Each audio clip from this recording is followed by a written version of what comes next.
Hello armies. আচ্ছা armies, তোমরা কি জানো বিটিএস মেম্বারদের ফেভারিট ফেস্টিভ্যাল কোনটা? ফার্স্ট কথা বলবো জেহপকে নিয়ে। আর্মিস, আমাদের জেহপের ক্রিসমাস ফেস্টিভ্যালটা বেশি পছন্দ।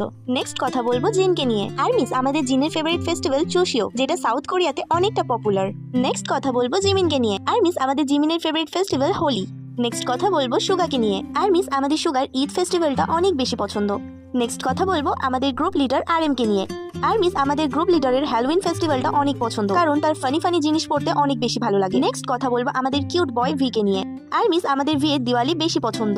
আর্মিস, জাঙ্কুকেরটা জানার আগে তোমার ফেভারিট ফেস্টিভ্যালটা কিন্তু কমেন্টে জানিয়ে দিও, আমি সবার কমেন্ট পড়ি। এট লাস্ট আমরা কথা বলবো জাঙ্কুককে নিয়ে। আর্মিস, আমাদের জাঙ্কুকেরও চুসিওক ফেস্টিভ্যালটা পছন্দ। তো আর্মিস, তোমরা অনেকেই তোমাদের নাম কমেন্ট করে বলেছিলে, তো আমি আজকে যাদের নাম নেব তারা হলো মিতানুর, আজমিন, সুস্মিতা আর Chandni. Thank you my cute armies. Armies, তুমিও যদি চাও আমার ভিডিওতে তোমাদের নাম নিই, তাহলে আমার চ্যানেলটা সাবস্ক্রাইব করে কমেন্টে তোমার নাম আর এজটা লিখে যাও। আমি নেক্সট ভিডিওতে তোমার নাম নেব, প্রমিস।